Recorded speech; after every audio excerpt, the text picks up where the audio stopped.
Salam sejahtera bagi kita sekaliannya sidang jemaat yang dikasihi Tuhan. Saudara adalah orang-orang yang paling berbahagia di dalam Tuhan, karena Tuhan masih tetap menyertai dan memberkati kita sekaliannya. Kembali kita bertemu dalam program Pagi Damai. Kali ini kita akan mengikuti edisi Susah Senang Pujilah Tuhan. Ini dikutip dari kitab Ulangan pasal yang ke-8 dari ayat 2 sampai kepada ayatnya yang ke-5. Saya akan bacakan terlebih dahulu bagi kita sekaliannya. Ulangan pasal 8. Kita akan mulai dari ayat 2 sampai ayat 5. Demikianlah firman Tuhan.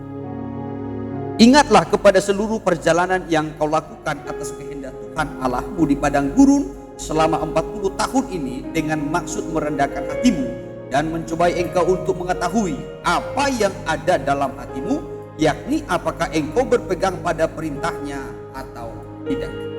Jadi ia merendahkan hatimu, membiarkan engkau lapar dan memberi engkau makan mana yang tidak kau kenal dan yang juga tidak dikenal oleh nenek moyangmu, untuk membuat engkau mengerti bahwa manusia hidup bukan dari roti saja, tetapi manusia hidup dari segala yang diucapkan Tuhan. Ayat 4. Pakaianmu tidaklah menjadi buruk di tubuhmu dan kakimu tidaklah menjadi bengkak selama 40 tahun ini. Maka haruslah engkau insaf bahwa Tuhan Allahmu mengajari engkau seperti seorang mengajari anak. Puji Tuhan, saudara. Kalau kita melihat di sini secara khusus dalam ayatnya yang ke-5, bahwasanya Tuhan mengasihi umat, sehingga Tuhan itu mengajar umatnya, mengajari umatnya seperti seorang ayah mengajari anak. Tuhan mengajari umatnya sebagai bentuk kasih. Ia mengajari kita seperti mengajari anak kecil. Dikatakan tadi dimulai dari ayatnya yang kedua, mereka itu dicobai selama 40 tahun. Lapar, haus, takut, khawatir, bahkan tidak ada yang bisa diandalkan selama 40 tahun. Tidak ada yang bisa diandalkan. Ya sudah, selama 40 tahun itu. Kekuatan mereka tidak ada yang bisa diandalkan. Kepintaran mereka tidak ada yang bisa diandalkan. Harta mereka tidak ada yang bisa diandalkan selama 40 tahun. Ya, Tuhan mengajari mereka. Tuhan melatih mereka. Namun walaupun demikian, walaupun tadi dikatakan bahwasanya mereka lapar, mereka haus, mereka takut, mereka khawatir, tidak ada yang bisa diandalkan, bukan berarti Tuhan membiarkan mereka, membuang mereka, membinasakan mereka, tidak. Namun Tuhan tetap memelihara mereka. Sebagai bukti, Tuhan tetap memberikan mereka makan. Tuhan selalu mendatangkan setiap pagi mana di tengah-tengah mereka. Setiap pagi mereka disuruh untuk memungut mana, saudara. Setiap hari. Bahkan mana itu tidak pernah berhenti, kecuali pada hari yang ke-6. Maka pada hari yang ke-6 mereka harus memungut 2 kali lipat. Ya sudah, supaya ada yang menjadi kebutuhan mereka, persiapan mereka untuk hari yang ke-7 ketika mereka menghadapi Sabat. Jadi setiap hari mana itu turun sebagai bentuk pemeliharaan Tuhan atas mereka. Bahkan dikatakan tadi dalam ayatnya yang ke-4, pakaian mereka pun tidak buruk di tubuh mereka selama 40 tahun dan kakinya tidak bengkak, mereka tidak mengalami sakit. Ini sebagai bukti pemeliharaan Tuhan. 40 tahun mereka tidak pernah membeli pakaian. 40 tahun mereka tidak pernah memiliki pakaian yang bagus, ya, atau yang baru, saudara. Nah, kenapa? Ya, mungkin di sana tidak ada bisa membeli pakaian. Ya, selama perjalanan di padang gurun 40 tahun dikatakan, saudara. Tetapi pakaian yang mereka pakai tidak buruk selama 40 tahun. Kaki mereka pun tidak bengkak. Mereka hanya makan roti mana setiap hari. Ajaibnya roti mana. Roti mana itu cocok untuk orang tua. Roti mana itu cocok untuk orang muda. Roti mana itu juga cocok untuk anak-anak ataupun bayi. Sudah, tidak ada ceritanya mereka pernah sakit gula. Ya, tidak ada mereka ceritanya pernah sakit, ya saudara, seperti penyakit-penyakit yang lain. Ataupun mungkin darah tinggi, ya saudara, ya, ataupun sakit jantung, ataupun mungkin asam urat dan lain sebagainya. Kenapa? Roti mana itu cocok untuk semua umur. Apakah orang tua, apakah orang muda, apakah anak-anak. Jadi mana sebenarnya roti mana itu adalah menunjukkan ataupun gambaran daripada firman Allah. Firman Allah itu cocok untuk orang tua. Firman Allah itu cocok untuk orang muda. Firman Allah itu cocok untuk anak-anak. Saudara, dan memberikan kesehatan. kekuatan, tidak akan sakit, saudara. Ini keajaiban daripada mana, yang adalah gambaran daripada firman Allah. Tuhan selalu setia memberikan setiap pagi. Kiranya hati kita juga terbuka selalu setiap hari terhadap firman Tuhan, supaya kita diberikan kekuatan, kesehatan rohani yang sangat luar biasa. Puji Tuhan, saudara. Jadi kalau kita melihat tadi selama 40 tahun mereka menghadapi lapar, haus, takut, khawatir, dan tidak ada yang diandalkan.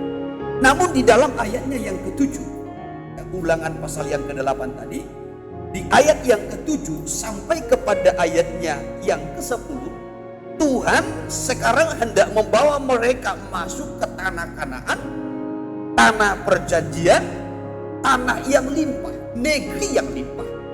Ya, itu ayat 7-nya. Mari kita ikuti kembali.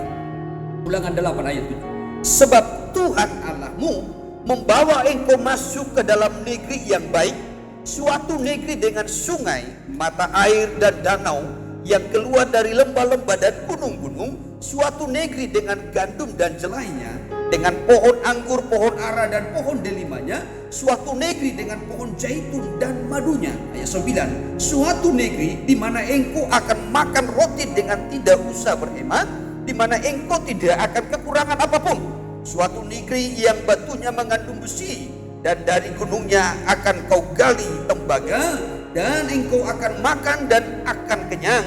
Maka engkau akan memuji Tuhan Allahmu karena negeri yang baik yang diberikannya kepadamu.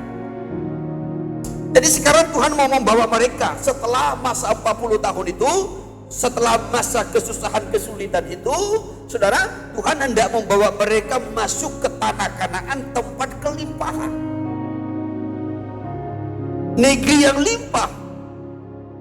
Tuhan mau memberikan negeri yang indah, negeri yang limpah dengan segala sesuatunya, negeri yang bergunung-gunung, negeri yang limpah dengan airnya, negeri yang limpah dengan hasil bumi. Ini yang Tuhan mau berikan kepada mereka. Namun dengan satu catatan, Tuhan memberikan peringatan kepada mereka. Kalau engkau sudah masuk ke negeri itu, engkau dibawa kepada kelimpahan, engkau dapat menikmati hasilnya, engkau dapat menikmati berkat pemeliharaan Tuhan di negeri itu, ya, maka ada peringatan yang Tuhan beri. Apa peringatan yang Tuhan beri? Yang pertama-tama itu dalam ayat 11. Peringatan yang pertama, hati-hatilah supaya jangan engkau melupakan Tuhan Allahmu dengan tidak berpegang pada perintah, peraturan dan ketetapannya yang kusampaikan kepadamu pada hari ini. Ini peringatan yang pertama. Kalau engkau sudah dibawa kepada kelimpahan, hidupmu sudah dipelihara oleh Tuhan, hal yang pertama, jangan lupakan Tuhan. Jangan engkau melupakan Tuhan Allah.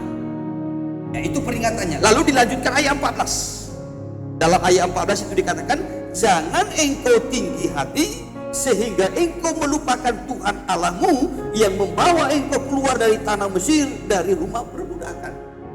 Jadi peringatan yang pertama, kalau sudah masuk ke tanah Kanaan, tanah perjanjian, tanah yang limpah dengan berkat Tuhan itu, maka peringatan yang pertama tadi, jangan lupakan Tuhan Allahmu dan jangan engkau tinggi.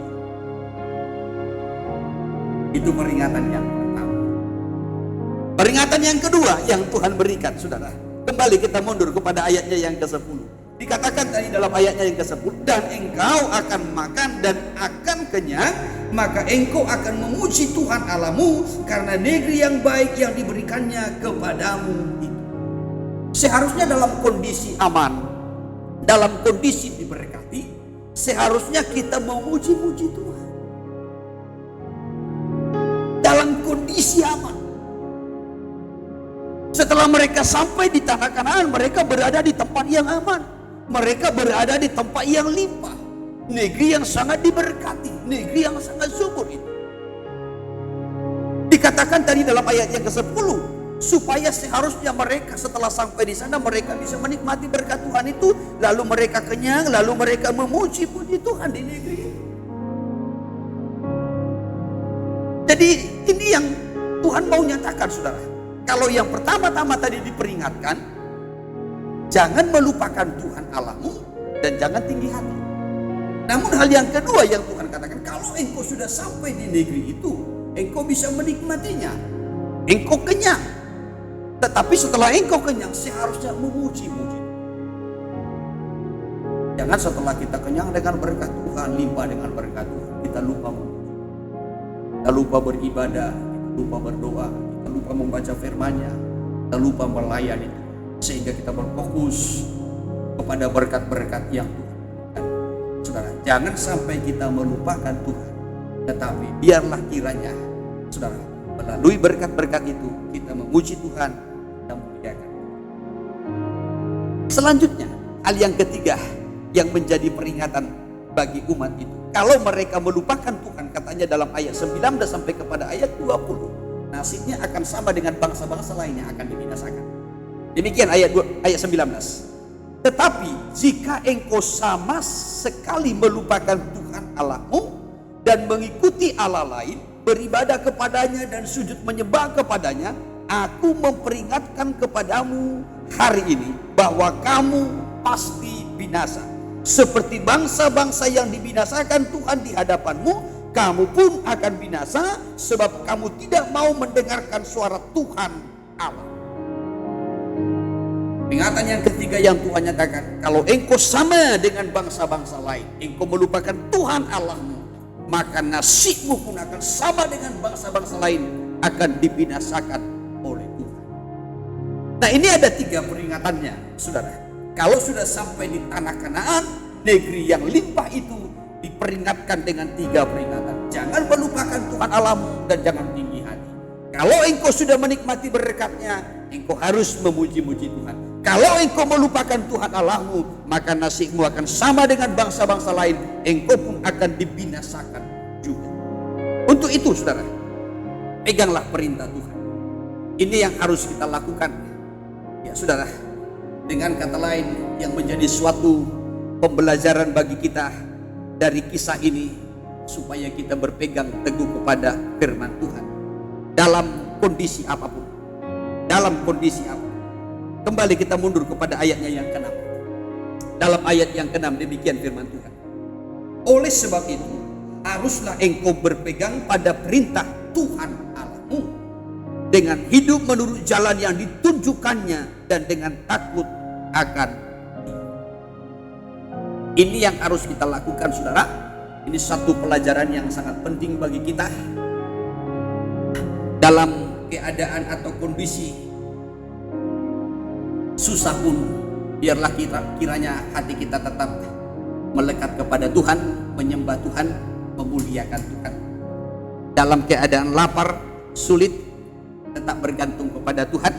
Dalam keadaan kenyang ataupun berkelimpahan, kita tetap memuji, memuliakan Tuhan. Pegang teguh firman-Nya. Sekali lagi, dalam keadaan kondisi bagaimanapun kita, tetaplah ingat, tetaplah sembah Tuhan. Dalam situasi lapar ataupun mengalami kesulitan, tetaplah bergantung kepada Dia. Dalam keadaan kita kenyang, keadaan kita diberkati, pujilah Dia. Dan ingatlah segala perbuatan-perbuatan yang Tuhan lakukan dalam kehidupan kita. Haleluya, Tuhan memberkati.